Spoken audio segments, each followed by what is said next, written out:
From Bloomberg World Headquarters in New York to our TV and radio audiences worldwide, I'm David Weston. Welcome to Balance of Power, where the world of politics meets the world of business. On the brief today, Kevin Cerulli in Washington on Elizabeth Warren dropping out of the presidential race, Drew Armstrong here in New York on the spread of the coronavirus and the rollout of tests, and Anne-Marie Hordern right here in New York as well on OPEC's gamble to cut without Russian support. So, Kevin, it's not a big surprise, but it's an important development. Elizabeth Warren out of the race.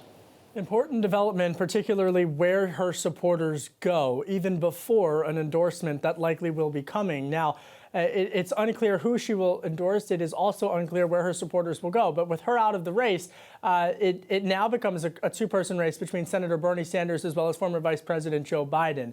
And the map looks increasingly like it would be more of a positive for Joe Biden as we head into the next round of states that are going to vote in just more than a week. And that, of course, being Arizona, Ohio, Florida, as well as a handful of others. But for Senator Bernie Sanders now, based upon my reporting, David, I can tell you two things. One, they are trying to develop some type of operation for a contested convention. This has been in the works for several months now. But two, to try to change the trajectory and the dynamics of the race in what increasingly feels like a unified Democratic Party behind former Vice President Joe Biden. He's taking on everybody right now. It seems like, okay, many thanks now to Bloomberg's Kevin Cerulli reporting from Washington. And now it's time to turn to Drew Armstrong right here in New York on what's going on with the coronavirus. And I must say, Drew, a lot of the talk is about testing.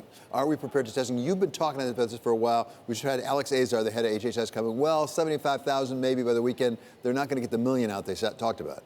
Well, I want to talk about why this is so important, because with a infectious disease like this, the key method that we have in our arsenal to try and stop this thing is basically to say, hey, identify people who are infected and you stop them from spreading it to other people by saying, stay home or be in the hospital or whatever, depending on how sick they are. And if you can't test people, you can't do that. And so what we've seen in the wake of that is these after the fact cases where someone gets so sick that they end up in the hospital, a severe case.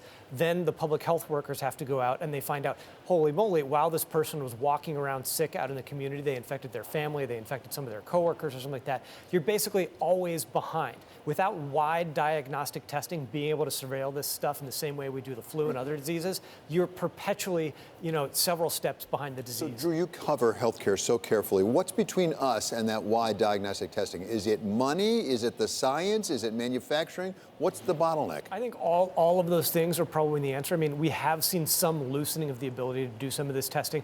Private companies are now bringing this stuff online. I think one of the big issues has been that these tests have more or less only been available at a select number of public health labs. But that's not how people interact with the health system. That's how, when we have a severe case or an incident, that you go and do that diagnosis. What people can't do and haven't been able to do, but hopefully will be able to do soon, is say, hey, I am feeling symptoms that seem to be this thing. Go to their doctor, get the test done, and then get good medical advice where you can put the entire healthcare workforce into the effort of trying to contain this disease for both people who may be only mildly ill but spreading it around, as well as people who are more severe that you need to treat more carefully. It cannot come too soon. Okay, thanks so much to Drew Armstrong. And now let's turn to oil and OPEC. We have the delight of having Anne-Marie Hordern, normally in London. She's here with us in New York right now. So big meeting over in Vienna, and they're playing sort of hardball with Vladimir Putin. Yeah, exactly. They're kind of putting Putin in a corner, and it's a risky bet on the Saudi part. Last meeting, they didn't come out with this OPEC communique on the day OPEC met. They wanted to wait for Russia to get on board. But today, they decided to say OPEC agrees to cut 1 million barrels a day. The plus part, a.k.a. Moscow, you need to pick up that 500,000 barrels extra. The problem is Russia doesn't really want to cut. They don't really need to cut. They need $40 a barrel to budget their books. A country like Saudi Arabia needs close to the IMF says $84 a barrel. So it's a risky gamble. If Russia was to walk away, it would be very interesting to see what the Saudis would do. Well, that's my question. Does the million go away if the 500,000 doesn't get done? That remains to be seen. I think right now the Saudis are playing hardball. Iran's Bijan Zanganeh, the oil minister there, said he was in that meeting. He said there's no plan B. If Russia says no, the deal's over. Wow. But then we could see a massive price collapse, which of course we do know Riyadh would not be happy with. Yeah, exactly. Well, it's had a tough time of it, that's for sure. Okay, thanks very much for Anne-Marie Hordern reporting right here from New York. And you can find more on the OPEC meeting on Bloomberg Commodities Edge. That's going to be coming up at 1 o'clock this afternoon. Among other things, we're going to talk to the CEO of Chevron. Now, let's get a check on how the markets are doing today. If we want to know, I'm not sure. Here's Abigail Doolittle. So it's a bad day again. Yeah, it's a bit bearish out there, risk off. We're really in a new volatility regime where we're having huge moves up and down depending on the news and the sentiment of the day. So today there's a bit of a risk off tone. We have the major averages lower. We have the Dow Transports, which has been leading the way down since the beginning of this coronavirus outbreak, because of course the airlines hit so hard. Just yesterday, United Airlines saying they're going to cut flights, they're putting hiring on a freeze. So the unknown around this coronavirus and what the impact will be on the global economy. And now here in the U.S., you were just talking with Drew Armstrong about the lack of testing. Until we know what the situation is here, we really don't know what the true impact will be on the corporate profit outlook. To oversimplify, are we basically watching, on the one hand, the authorities saying we're going to fix it, markets go up. Then you say, oh no, it's worse than we thought, markets go down. It seems to be sort of a yin and yang, back and forth between are they going to fix this or not? There is certainly some sort of pull there, push-pull between having a sense that, yes, they will fix it and no, maybe they won't. And right now, if they're not testing people, it's impossible to fix in a way. So that uncertainty, again, for companies, because all of a sudden, if they do get those million tests out, and I don't know what the infection rate would be, but if they get a million tests out and X number test positive, that could really create some concerns. And at that point, close movie theaters, schools, like they're doing in other countries. And that would go right to the bottom line, because that's what investors are looking at. As you say, it could be bad news, but at least we would know. Right now, we just don't know. And it's that uncertainty. Fear has no bottom, and we're seeing that with these down days. And importantly, banks really getting hit because we have this huge bid for bonds, so yields are going down. The KBW Bank Index in particular, right now, David, in a bear market, confirmed to get much worse. So it seems as though this volatility and uncertainty that you're talking about really could extend further. The Japanese yen, on the other hand, up sharply, up 4%. Incredible move for a currency in a very short period of time. Haven. Okay, thanks so much to Abigail Doolittle for that report on the markets.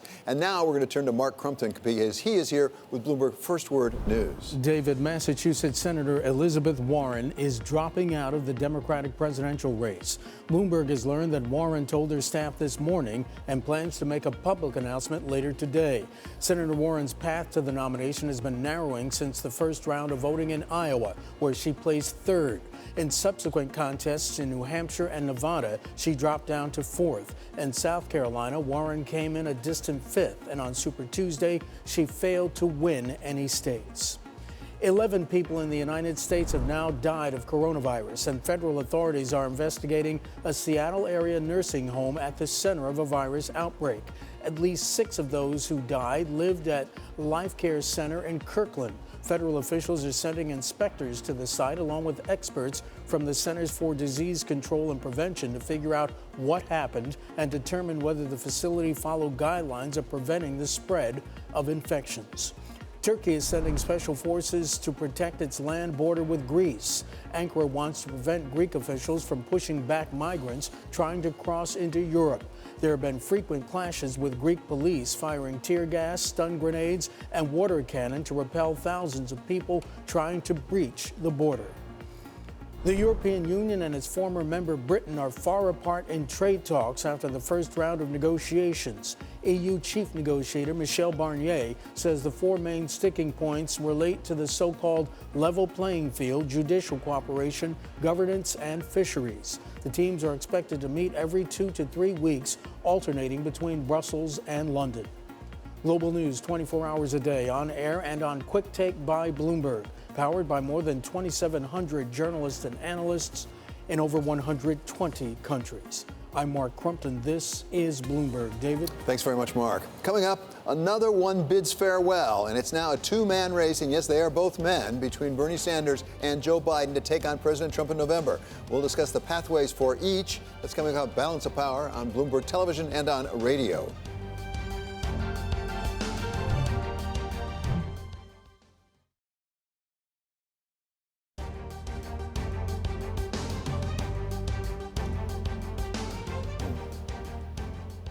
This is Balance of Power on Bloomberg Television and radio. I'm David Weston. It's been quite a week in the presidential race. Super Tuesday gave a big win to former Vice President Joe Biden, and the field narrowed dramatically, with the latest departure coming just today of Senator Elizabeth Warren of Massachusetts. To take us through the big week in politics, we welcome now our panel of Jennifer Nassour. She is founder of Conservative Women for a Better Future and also former chairwoman of the Massachusetts Republican Party. She comes to us today from Boston. And Mark Postenbach. He is senior vice president in in the public affairs firm of Rock Solutions. Mark joins us today from Washington. So, Mark, let me start with you as a practical matter. Elizabeth Warren's out now. It's a two-person race. What are the paths for Bernie Sanders and Joe Biden?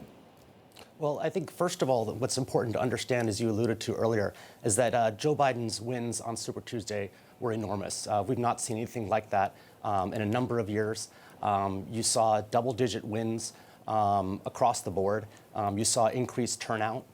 You saw, for example, Virginia, record turnout, 60 to 70%. Up those 60 or 70% numbers, excuse me. You saw Joe Biden win by 30%. So that's something that people didn't expect, but you're seeing the party and voters consolidate around Joe Biden. And I think, going into the next round of primary states, March 10th and March 17th, he's in a pretty good position with delegates. So Jennifer, how does it look from the other side of the aisle? Because after Iowa and even New Hampshire, it wasn't clear there would be that much enthusiasm, that much voter turnout. Particularly New Hampshire, Iowa was disappointing. Does it look a little bit more troubling for the Republicans right now? Because there does seem to be quite a bit of enthusiasm and getting a lot of voters out now on the Democratic side.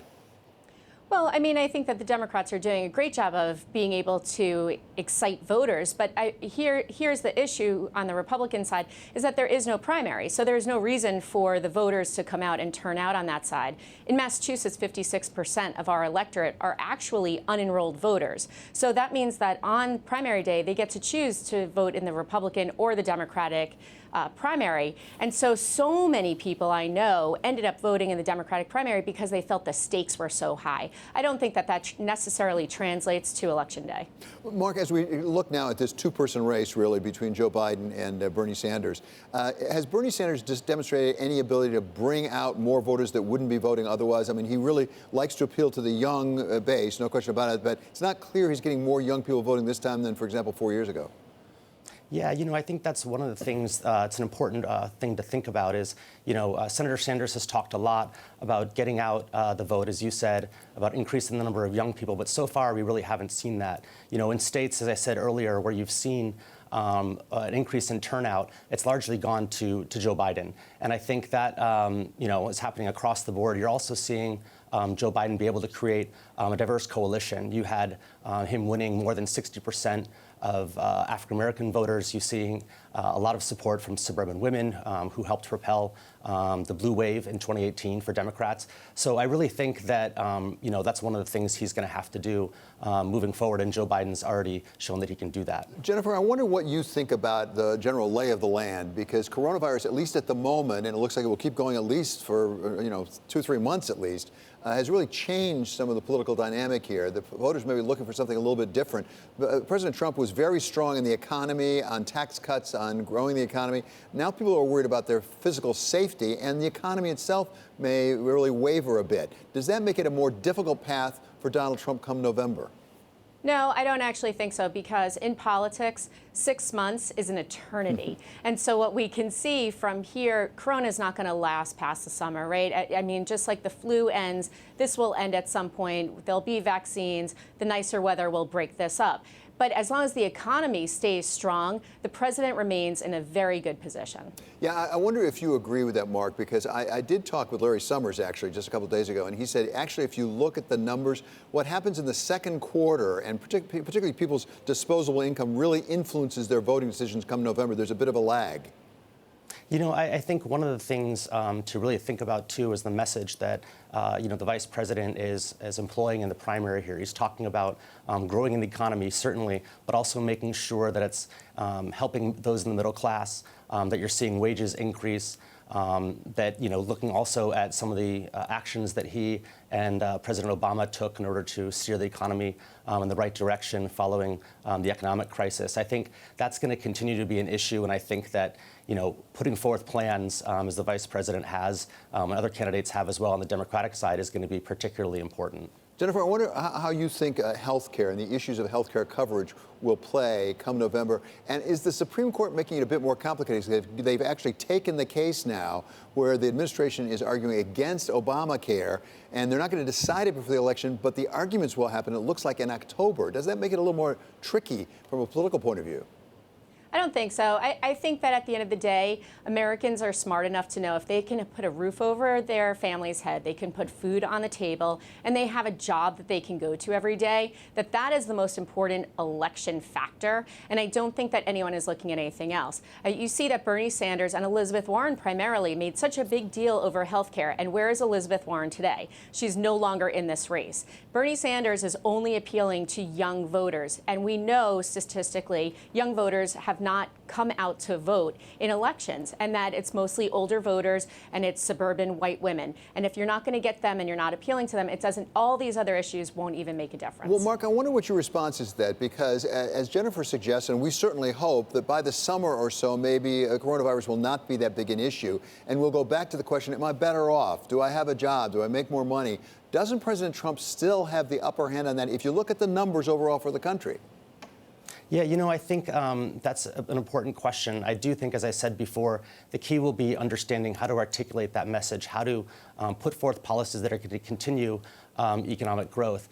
I think at the end of the day, there are a number of different things that they're going to be looking at. You mentioned healthcare as well. Donald Trump and the Republican Party don't really have an alternative that they laid out.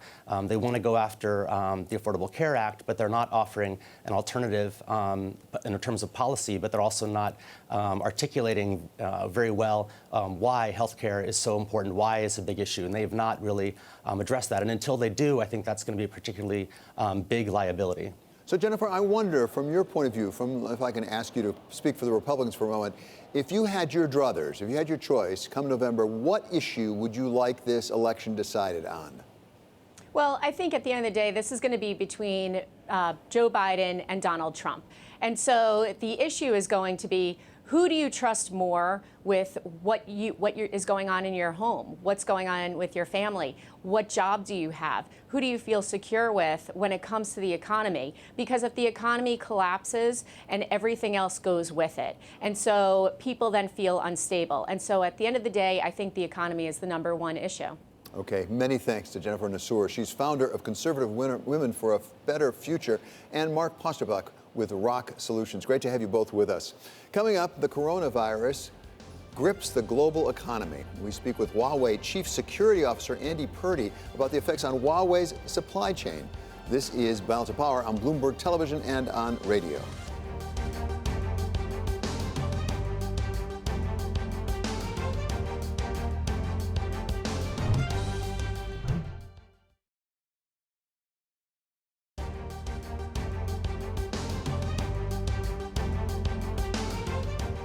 This is Balance of Power on Bloomberg Television and radio. I'm David Weston. The coronavirus is gripping the global economy and has brought an immediate shock to supply chains that threatens to ripple out into the future. One of the companies coming to terms with these challenges is Chinese tech giant Huawei. And we welcome now Andy Purdy. He is Chief Security Officer of Huawei Technologies. She's coming to stay from Chicago. So, Andy, thank you so much for joining us. First of all, give us a sense, how much of Huawei's operations are in Hubei province or in exposed regions?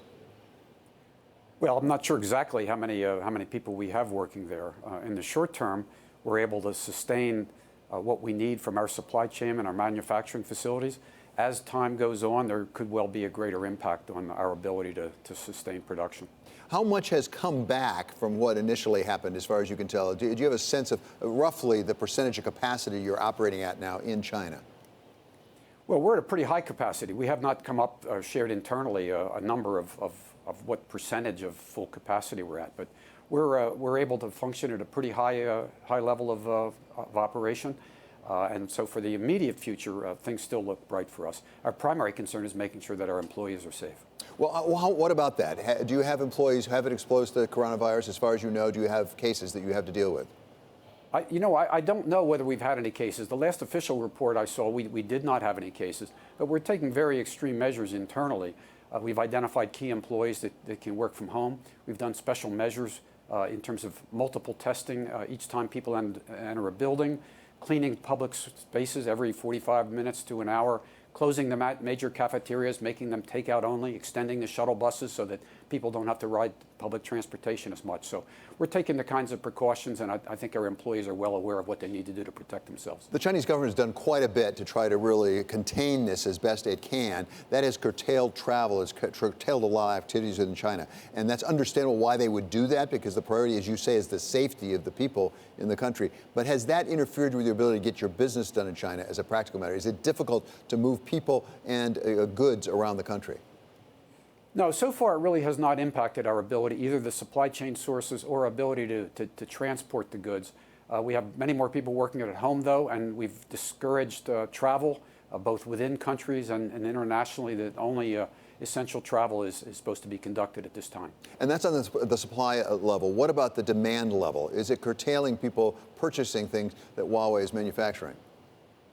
Yeah, we haven't seen any recent statistics in terms of impact potentially on consumer purchases or company purchases. We just announced that we've got 91 5G contracts, so we're moving ahead with that with basically all speed. So we really haven't seen much of an impact along those lines yet. What about the acts by the Chinese government to stimulate the economy? We've heard various things from the PBOC, the central bank, but also from the government itself. Is that helping the situation economically in China? Do you have a read on that? Well, as for stimulus, whether it's the stimulus by the Federal Reserve cut in the United States or stimulus measures in China, I don't know how much that impact's going to be. I mean, there's a lot of debate about whether the cut in the United States made a difference. There's a lot of people saying that the global economy is the likelihood of contracting this year regardless. So as a general proposition, I think stimulus by governments in various countries, China and the U.S., is probably a good thing. What have you learned at Huawei from your experience? Because you're sort of ahead of a lot of U.S. companies in the sense that you're in China at ground zero, as it were. What have you learned that would be helpful to U.S. companies who are just now starting to come to terms with some of these issues? You mean in terms of the issues regarding the virus? Yes, exactly. Well, I think, recognizing that over time, the informed consensus of the medical community, such as NIH in the United States or the Centers for Disease Control, that quarantine is one thing, but making sure that people actively take the precautions as individuals that you would take to prevent the possible spread of the flu, and recognizing the kinds of people that are at risk. So if they become infected, going into special facilities to be treated in a way that they're in a quarantine situation and they're getting the special care that they need. Over time, hopefully, and as lessons are learned from this experience, hopefully there can be more transparency from the beginning and throughout, so the information can be shared and people can be protected as quickly as possible. Okay, Andy, thank you so very much for joining us today. That's Huawei Technologies Chief Security Officer, Andy Purdy, coming from Chicago. Up next, once hailed a front runner, Elizabeth Warren exits the presidential race, making the Democratic primary a two-man race. We discussed with one of Bernie Sanders' backers in 2016. He is Senator Jeff Merkley of Oregon. This is Bloomberg.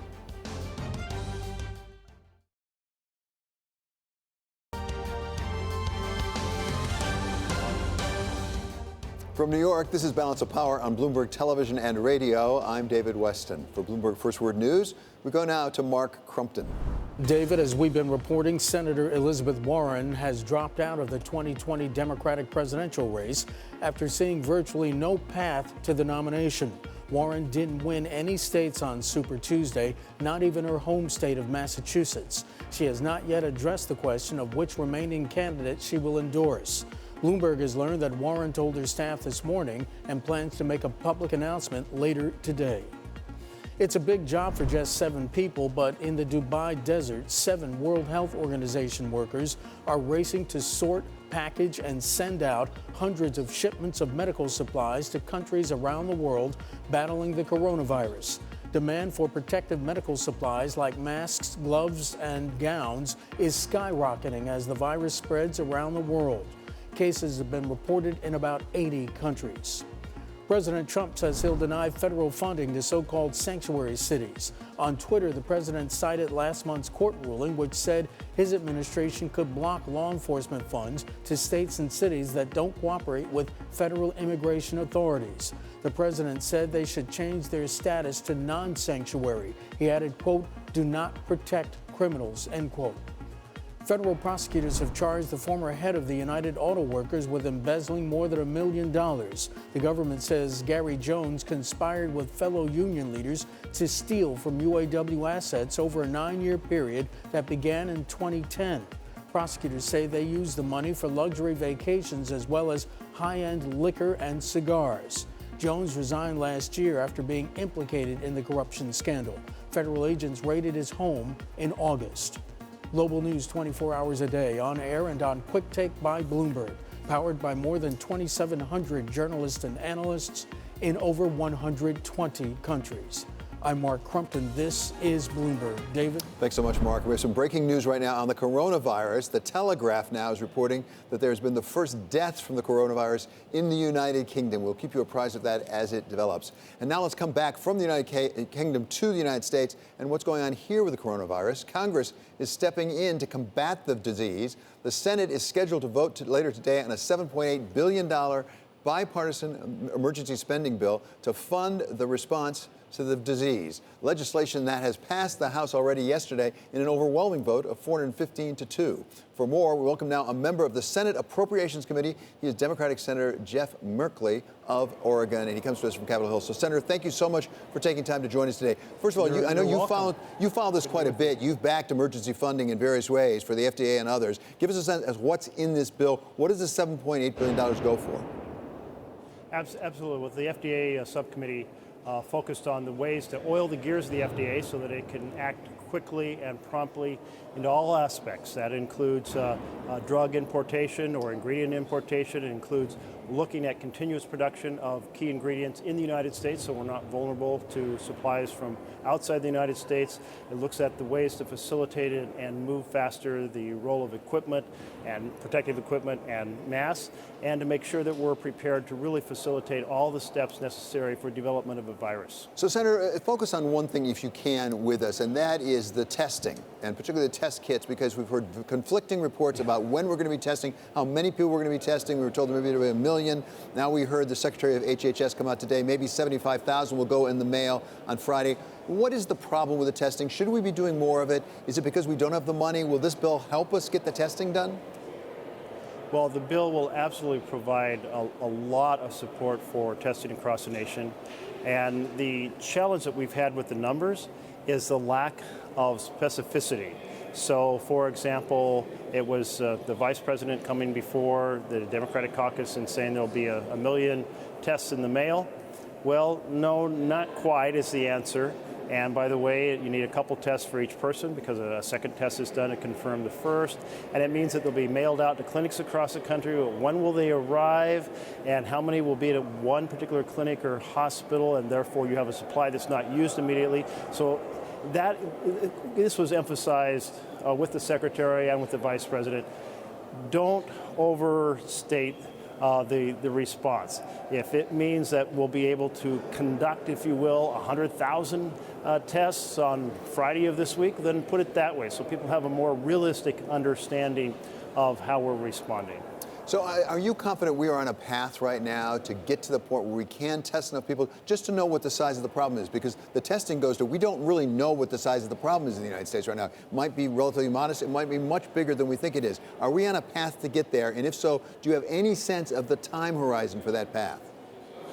Well, the administration is saying we are on that path. But the numbers are very confusing coming from them, so I don't have complete confidence at when every doctor will be able to say, yes, I have a test, you have a symptom, let's find out. That's what people in America want to know. My impression is that's quite a few weeks away before we reach that point, but the numbers are coming at us in many different ways. But let's think about a couple key pieces of this. One is that people won't go to get a test if they think the test is going to cost a lot of money and they can't afford it. They have to pay their rent or their mortgage or their utilities. So really we should, as a matter of national policy right now, say these tests will be free to those who go and get them, so that is not an impediment. So that makes sorry to interrupt you, but that just makes such good sense. I mean, we're told that something like 40% of households in the country can't afford a $400 emergency, and yet these tests, as I understand it, could cost $2,000 or $3,000. Is there money in this bill to say, okay, you don't have to pay for the test? Because I'm not sure we're going to get the testing done we need if people have to pay $2,000 or $3,000 to do it.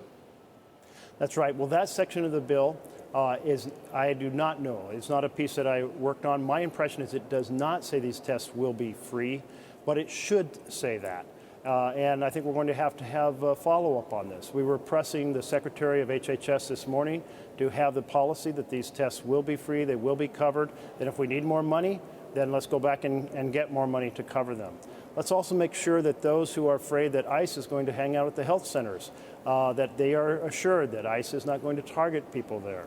A lot of people are afraid that they might become a public charge if they get a test at a healthcare clinic and thus lose their immigration status. We need to make sure that's not the case.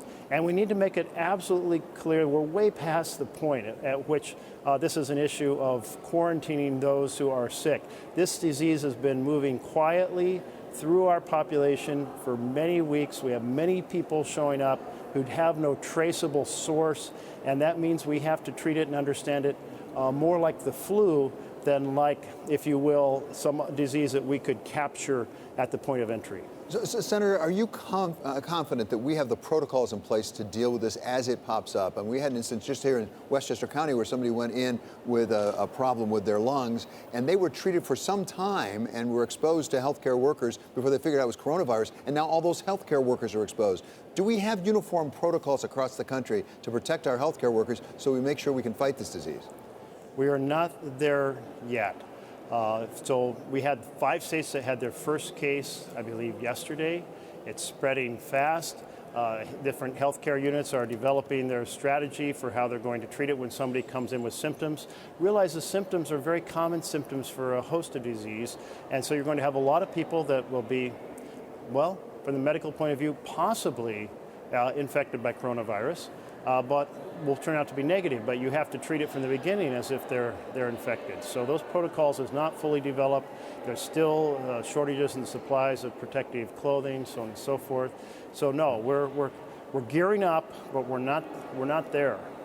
Okay, I just want to interrupt you for one moment, Senator, and that is because there's a red headline that's just crossing the Bloomberg that the Prime Minister of Israel, Bibi Netanyahu, has reportedly fallen short of a parliamentary majority. This is according to the Associated Press. As we know, after the last election, the third in 10 months, the Prime Minister said he was confident he had a majority. It appears, according to the Associated Press, he's not going to be able to put together that coalition. Senator, let me come back to Senator Merkley now on this question of coronavirus. We've been talking about testing, about dealing with people as they come into hospitals and things.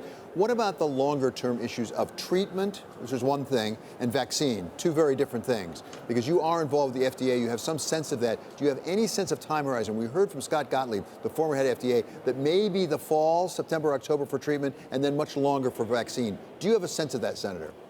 So we raised that this morning when we had the Secretary of HHS and many of the key healthcare professionals for a briefing for the Senate. And they said, when you hear this fall, set that aside. That is not going to happen. They said this fall might be somebody commenting on phase 1 or phase 2 of the development of a vaccine, but that really you're looking more at 1.5 years or more to make that happen. Okay, Senator, I really appreciate your time today. That was very helpful. That's Senator Jeff Merkley of Oregon. He is a Democratic senator from Oregon. And now we're going to turn back to Senator Elizabeth Warren. She is going to be speaking outside of her home in Cambridge, Massachusetts momentarily. She reports of her dropping out of the race. Let's listen now to what Senator Warren has to say. My campaign for president. I say this with a deep sense of gratitude for every single person who got in this fight, every single person who tried on a new idea, every single person who just moved a little in their notion of what a president of the United States should look like. I will not be running for president in 2020, but I guarantee I will stay in the fight for the hardworking folks across this country who've gotten the short end of the stick over and over. That's been the fight of my life, and it will continue to be so.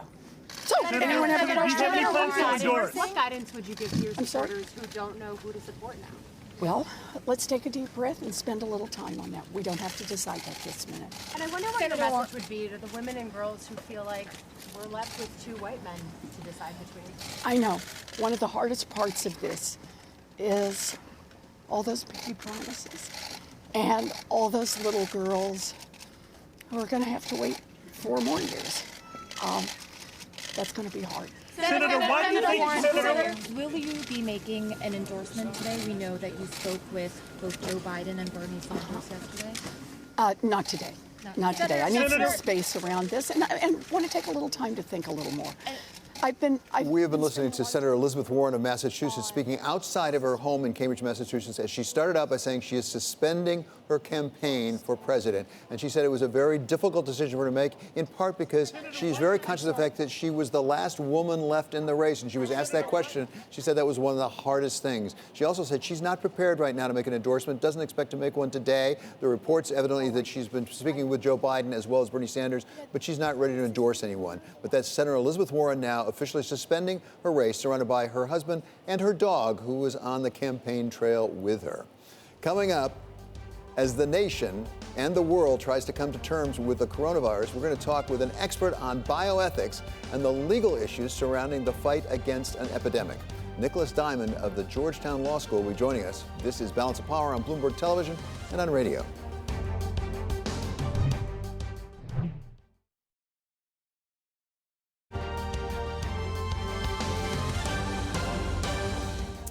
This is Balance of Power on Bloomberg Television and radio. I'm David Weston. Medicine and science necessarily drive the push to address the coronavirus, but law and regulation and policy are a short step behind. We welcome now an expert on global health law. He's Nicholas Diamond. He teaches at Georgetown Law School and also works at Abilene Health. That's a health policy firm. He comes to us today from Washington. So thank you so much for joining us. Give us a sense of what the issues we should be thinking about in the area of ethics and the area of law as we look at both testing, which we're trying to ramp up, and also treatment and ultimately perhaps a vaccine. Right, of course. It's really important to pay attention to how the different layers of government are responding in this situation. So we've seen the WHO, for example, taking quick action on the global level. And then now here in the U.S., we're seeing both the federal government and individual states like California also taking significant steps. Okay, so what should we be thinking about? If we're, for example, a pharmaceutical firm right now, feeling a lot of pressure, also opportunity potentially in the area of testing or the area of treatment or the area of vaccine, what should we be thinking about as possible risks? Because whenever you have something that goes out, whether it's a test kit or whether it's a vaccine, some things are going to go wrong. Sure. Well, on the vaccine development side, this is one that a number of different players have been focused on very intensely lately. And I think the senator said it best a moment ago that we don't really know how long it will take before we'll have a vaccine show up. We also know, for example, that the success rate for taking a vaccine from candidate stage to licensure is around 15 or 16%, which is not uncommon for other biological products too. So that suggests that we really need as many candidates to go into testing to increase the likelihood that we're going to have a vaccine in that hopefully 12 to 18-month time period. As the Congress and the administration think about how to really move this forward as quickly as we can, should they be thinking about things like legislation that would limit liability? For example, if a test kit went wrong, you got a false positive or a false negative, or for that matter, a treatment went wrong, or ultimately, if there is a vaccine goes wrong. Yeah, to my mind, I don't think those liability issues are really at play here. And I say that simply just based on prior experience with other outbreaks. We didn't really see liabilities like that show up, for example, around H1N1. So I don't really see those being a big issue here, but I certainly can, understand the concern there, just given what we've heard a little bit about the test kits. One of the questions about the testing is we just don't know. As we talked with the senator about, you heard with Senator Merkley, we just don't know how big the problem is. We don't know how many people really have coronavirus right now in the United States. Could be modest, could be an awful lot. We don't know. As a practical matter, how do we decide how many people should get tested? And by the way, how do we facilitate that? As the senator said, one of the problems is it costs a lot of money. Right. Well, funding has certainly been a big issue. And then really in any outbreak situation like we have here, the real key is whether it's a vaccine or a test kit, you want to make sure the people who need those are able to receive them. So making sure the providers have availability of the test kits is, of course, very important. We'll have a similar issue once we do have a vaccine for coronavirus as well. So I think that access consideration really is the main thing that we should focus on. Does our governmental structure potentially get in the way? Because we have obviously federal authorities, but then you have state authorities, you have local authorities, and it's not an integrated public health system by any stretch of the imagination. Does that get in the way here, or could it be a strength? I actually see it as a strength. States are very often very well positioned to respond in situations like this. And of course, the federal government can take a strong role, as it has been in this situation. But generally, we see a good amount of coordination between those federal and state entities. And I think we're going to see more of that here.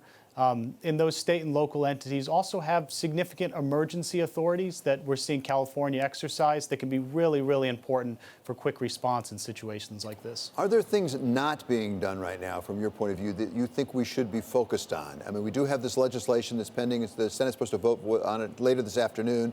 House has already passed at $7.8 billion. Do we need more money? Are there other things that we should be doing that we're not moving forward on, at least as fast as we should? Right. Well, I'll leave it to the folks on the Hill to say how much funding is necessary, but I think it's definitely positive that we are seeing some movement there on the funding front. And I will say, when we compare this to prior outbreaks, I would say the global response has been incredibly coordinated and very rapid. And I think that is a very positive sign for the situation we have at the moment. And in the past, with other outbreaks, other types of coronaviruses even, we just haven't seen the level of response that we do see now. So I take that as a positive, and I think to the extent we can all stay coordinated moving forward, that's going to be our best bet from a public health response standpoint. How different is this one, as far as we can tell, from others, such as SARS, for example, which, as I understand, was a coronavirus? How different is it? Do we know? Yeah, it's hard to tell with a lot of specificity at the moment, but one of the things that's really different about coronavirus this time, or this particular type, COVID-19, is that it spread much more quickly than SARS did, as well as much more quickly than Middle East Respiratory Syndrome, MERS, did within the recent past. So in that sense, it looks different. We saw a lot of cases very quickly with COVID-19. And so I think that's really a distinguishing factor, which is really, to my mind, further emphasizing the fact that we do need that global coordinated response here. Okay, Nicholas, thank you so very much for your time today. That's Absolutely. Nicholas Diamond from Avalene Health. He's reporting today from Washington. Still ahead, bracing for turbulence. Airlines could see a $113 billion loss in revenue because of the coronavirus. How the industry is preparing, that's coming up ahead on Bloomberg Balance of Power, on Bloomberg Television, and on radio.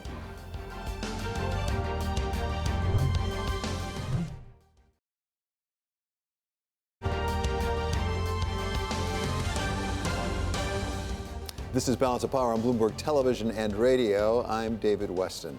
Time now for the stock of the hour. American Airlines is dropping by more than 9% today, bringing its decline for the year to more than 40% as the industry contends with the impact of the coronavirus. Kaylee Lyons is here with more. So airlines are really getting hit hard, and American today in particular. Yeah, American is one of the worst performers, but literally every single airline stock is down today. As a group, they're just under immense pressure. You had American specifically downgraded at Bank of America today. It also had its price target cut over at Bernstein, as well as the price target of a few U.S. carriers. The analyst over there saying it is impossible to handicap the outcomes of the spread of the coronavirus.